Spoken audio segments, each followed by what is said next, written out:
साधारण 1960चा तो काळ. Sharad Pawar Brihan Maharashtra college of commerce Pune येथे महाविद्यालयात शिक्षण घेत होते. शरद पवार यांनी एक दिवस मुंबईला फिरायला जाण्याचा त्यांच्या मित्रांबरोबर प्लॅन आखला आणि झालंय तसंच.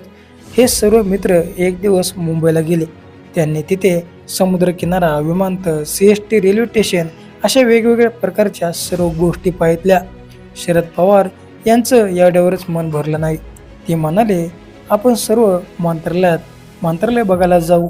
मग हे सर्व मित्र महाराष्ट्राची विधानसभा पाहायचे म्हणून मंत्रालयात प्रेक्षक गॅलरी जाऊन बसले. खाली सभागृहात मोठमोठे नेते बसले होते, तर आचार्य आत्रे हे भाषण देत होते. सगळे आमदार आत्रेंचं भाषण लक्षपूर्वक ऐकत होते. बरेच लोक प्रेक्षक गॅलरीत बसून भाषण ऐकण्यात मग्न होते. विधानसभेच्या या प्रेक्षकगृहामध्ये काही शिष्टाचार नियम असतात. यामध्ये पायावर पाय टाकून बसायचे नाही किंवा मोठ्याने बोलायचे नाही असे काही नियम असतात. अत्रेंचं भाषण रंगात आलं आणि शरद पवार पायावर पाय टाकून भाषण ऐकू लागले. तिथला एक गार्ड आला आणि त्यांनी पवारांना नीट बसण्याची सूचना दिली. पवारांनी सॉरी म्हणत माफी मागितली. थोडा वेळ नीट बसले आणि नेहमीच्या सवयीमुळे त्यांनी थोड्या वेळाने पुन्हा पायावर पाय टाकला आणि भाषण ऐकू लागले. तो गार्ड पुन्हा आला. त्याने समज दिली. पवार पुन्हा सरळ बसून विधिमंडळाचे कामकाज पाहण्यात गुंग झाले. परंतु थोड्याच वेळात ते पुन्हा पायावर पाय टाकून बसले. बाजूला उभा असलेला गार्ड आला. त्याने शरद पवारांची कॉलर पकडून त्यांना बाहेर घेऊन गेला. सोबत सगळे मित्र देखील बाहेर आले. शरद पवार बाहेर आले आणि उभे राहिले आणि मंत्रालयाकडे पाहत मित्रांना म्हणाले, यापुढे विधानसभेत आलोच तर प्रेक्षक गॅलरी बसून भाषण ऐकण्यासाठी नाही, तर सभागृहात आमदार म्हणूनच येईल. त्यावेळी शरद पवार कॉलेजचे GS होते. एक कार्यक्रम दरम्यान मुख्यमंत्री यशवंतराव चव्हाण यांना बोलवण्याची त्यांनी प्राचार्याकडून परवानगी घेतली. मुख्यमंत्री यशवंतराव चव्हाण या कार्यक्रमाला उपस्थित देखील राहिले. पवारांनी मुख्यमंत्र्यांसमोर छोटेसे भाषण केलं. या भाषणामध्ये मुख्यमंत्री यशवंतराव चव्हाण प्रभावित झाले. त्यांनी पवारांची चौकशी केली आणि आपल्या सचिवांना सूचना दिल्या की मी जेव्हा पुणे किंवा सातारा दौऱ्यावर असेल तेव्हा शरदला सोबत घ्या. पुढे 24 वर्षाचे असताना शरद पवार महाराष्ट्र युवक काँग्रेसचे अध्यक्ष झाले. 1967 विधानसभेच्या निवडणुका जाहीर झाल्या. काँग्रेसचे प्रदेशाध्यक्ष विनायकराव पाटील यांनी शरद पवारांना विचारलं, बारामतीतून विधानसभेसाठी संधी मिळाली तर लढशील का? शरद पवारांनी होकारार्थी मान डोलावली. तो असा काळ होता की काँग्रेसची उमेदवारी मिळणे म्हणजे खूप मोठी बाब होती. तालुका, जिल्हा आणि प्रदेश कमिटीच्या निर्णयाने ही उमेदवारी मिळत असे.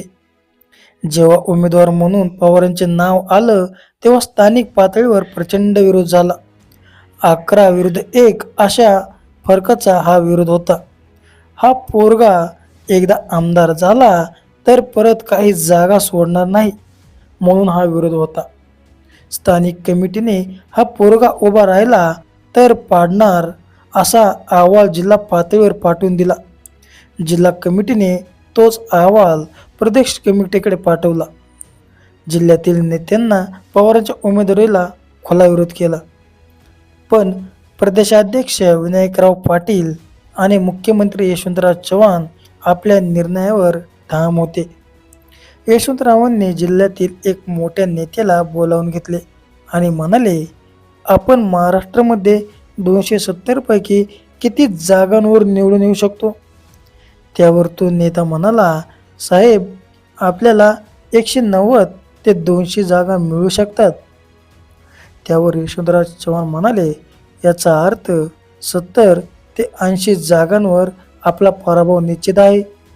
त्या 80 मध्ये बारामतीतून शरदचं नाव लिहून ठेवा, पण उमेदवारी त्यालाच द्या.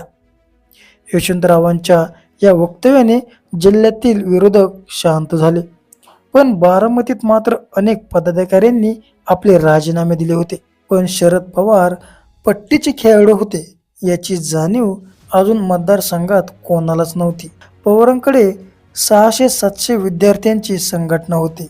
हे विद्यार्थी बारामतीत प्रचारासाठी उतरले.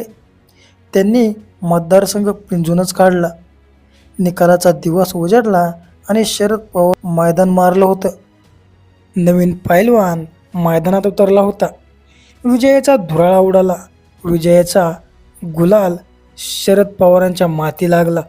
विधान भवनात प्रेक्षक म्हणून गॅलरी बसलेले शरद पवार पुढे 7 वर्षांनी आमदार म्हणून विधान भवनात गेले.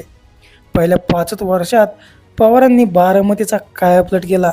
बारामतीचा विकास हा महाराष्ट्राचा चर्चेचा विषय बनला आणि शरद पवार हे नाव संपूर्ण महाराष्ट्रात पोचले. पवारांची बारामती आणि बारामतीचे पवार हे समीकरण झाले. शरद पवार सलग 6 वेळा आमदार झाले आणि साल उजडले 1977. आणीबाणीनंतर काँग्रेस पक्षात फूट पडली होती.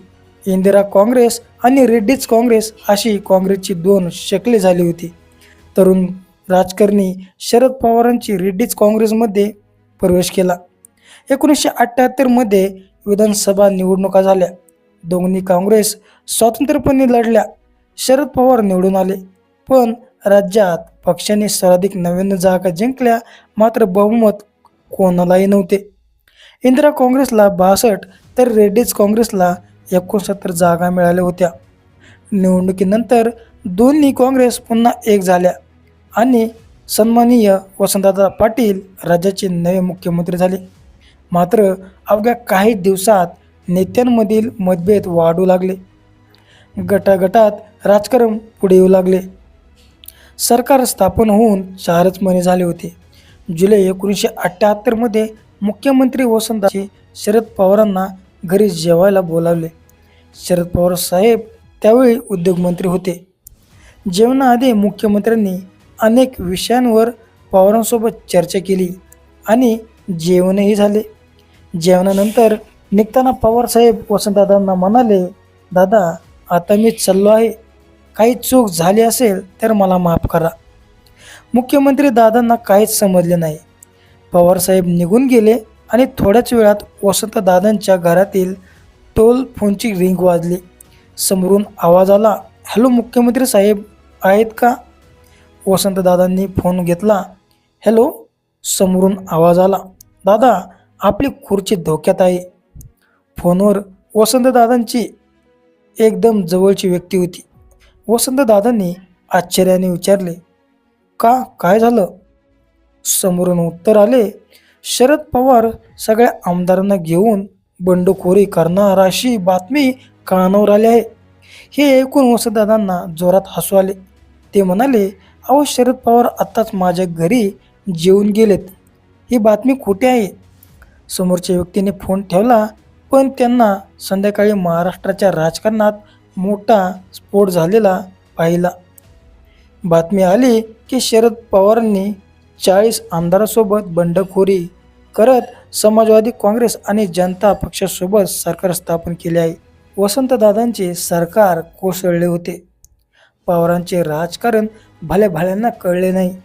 मुख्यमंत्री वसंतदादा हे पायउतार झाले आणि 18 जुलै 1978 रोजी वयाच्या केवळ 38व्या वर्षी पुरोगामी लोकशाही दलाची स्थापना करत शरद पवारांनी मुख्यमंत्री पदाची शपथ घेतली.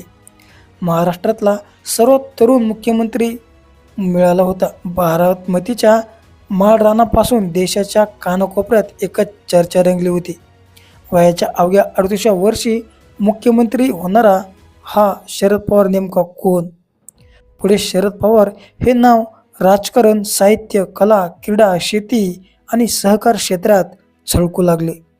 शेतकरी, आदिवासी आणि तळागाळातील लोकांना आपलासा वाटणारा नेता म्हणून त्यांची ओळख निर्माण झाली.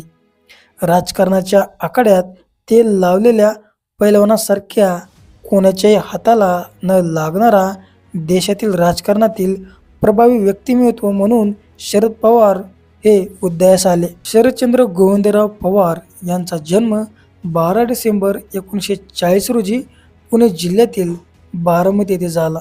त्यांचे वडील गोविंदराव पवार हे मूळचे सातारा जिल्ह्यातील दुष्काळी भागात राहत होते. रोजगाराच्या शोधात ते बारामती येथे आले. पुढे नीरा कॅनल सहकारी सोसायटीचे ते सचिव झाले. आई शारदाबाई पवार या पुणे जिल्हा लोकल बोर्डाच्या शिक्षण समितीच्या प्रमुख होत्या. लहानपणापासूनच शरद पवार यांच्यामध्ये नेतृत्वाचे गुण दिसून येत होते. शाळेत शिकत असताना गोवा मुक्ती आंदोलन दरम्यान पोर्तुगाजांच्या हल्ल्यात पनवेलचे हिरवे गुरुजी शहीद झाले.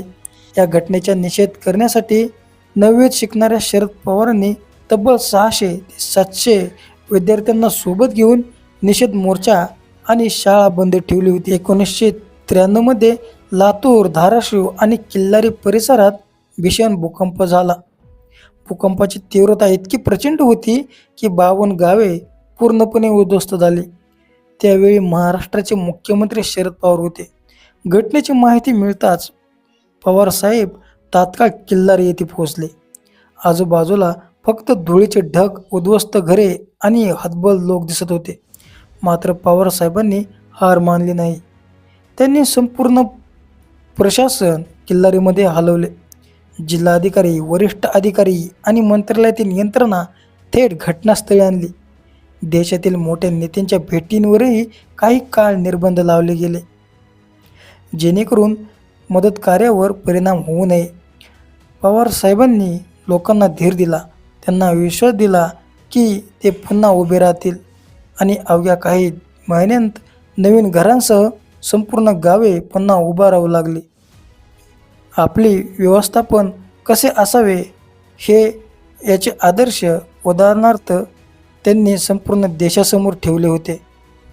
शरद पवार 4 वेळा महाराष्ट्राचे मुख्यमंत्री राहिले. आमदार, खासदार, राज्यसभा सदस्य आणि केंद्रीय मंत्री अशा अनेक जबाबदाऱ्या त्यांनी सांभाळल्या. 1999 मध्ये काँग्रेस अध्यक्ष सोनिया गांधी यांच्या विदेशी मूळच्या मुद्द्यावरून त्यांनी काँग्रेस विरुद्ध भूमिका घेतली. यानंतर त्यांनी राष्ट्रवादी काँग्रेस पक्षाची स्थापना केली. विधानसभा निवडणुकीत काँग्रेस आणि राष्ट्रवादी काँग्रेस वेगवेगळ्या लढल्या. मात्र स्पष्ट बहुमत न मिळाल्याने दोन्ही पक्षांनी एकत्र येऊन महाराष्ट्रात आघाडी सरकार स्थापन केलं. शरद पवार यांचे राजकारण नेहमीच चर्चेचा विषय राहिले. त्यांचे निर्णयांचा अंदाज लावणे विरोधकांसाठी नेहमीच कठीण ठरते. राजकीय वर्तुळात अनेकदा असे म्हटले जाते की शरद पवार जे सांगतात त्याच्या नेमकी विरुद्ध घडू शकते. राज ठाकरे यांच्या शब्दांत शरद पवार म्हणजे ते लावलेला पैलवान आहे. तो कुठल्याही संकटातून अलगद निसटून जातो. कॅन्सरसारख्या गंभीर आजारातलाही त्यांनी हरवले. अनेक वेळा राजकीय कारकीर्द संपली असे वाटले, पण प्रत्येक वेळी ते अधिक ताकदीने पुन्हा उभा राहिले. 1 ऑगस्ट 1967 रोजी शरद पवार यांचा विवाह प्रतिभा पवार यांच्यासोबत झाला. या विवाहाचा एक मनोरंजक किस्सा सांगितला जातो. मुलगी पाहण्याचा कार्यक्रम सुरू होता. सर्व मंडळी बसली होती. समोर प्रतिभाताई चहा आणि पोहे घेऊन आल्या, पण शरद पवार वर्तमानपत्र वाचण्यात इतके मग्न होते की त्यांनी लक्ष प्रतिभाताईकडे गेलेच नाही. पुढे दोघांचेही लग्न ठरले. लग्नासाठी हजारो लोक जमले. मात्र लग्नाच्या दिवशीही शरद पवार कार्यकर्त्यांच्या भेटीगाठींमध्ये व्यस्त होते. शेवटी मुख्यमंत्री यशवंतराव चव्हाण आल्यानंतरच विवाह सोहळा पार पडला. या दाम्पत्याला सुप्रिया सुळे ही कन्या आहे.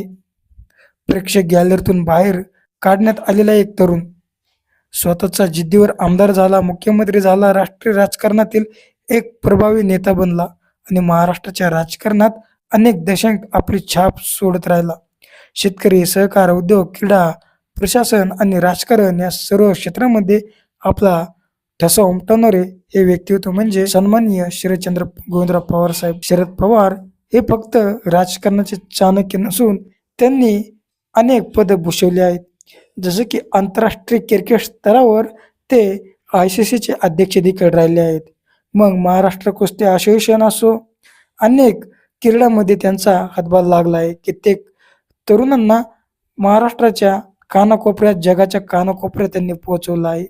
महाराष्ट्रात एक स्ट्रॉंग मराठा मॅन म्हणून देखील त्यांची अशी ओळख आहे. सर्व जातीतल्या लोकांना, नेत्यांना त्यांनी मोठं केलं. कधीही जातीपातीचं राजकारण न करणारा नेता फुले शाहू आंबेडकर यांना पुढे वारसा घेऊन जाण्याचं मान शरद पवार यांना दिला जातो. आज कितीही फडणवीसांचा उदोउदो जर कुणी करत असेल, परंतु आजच्या पिढीला शरद पवार कळणे, शरद पवार समजणे ही एक मोठी शोकांतिकाच म्हणावी लागेल. कारण शरद पवार हे न समजलेलं महाराष्ट्राला एक कोड आहे. शरद पवार यांना दीर्घ आयुष्य लागो. तुम्हाला या व्हिडिओवर काय वाटतं कमेंट सेक्शन नक्की कळवा. आणि आपलं लोकसंग्रह यूट्यूब चॅनल अजून देखील सबस्क्राईब केलं नसेल तर सबस्क्राईब नक्की करा.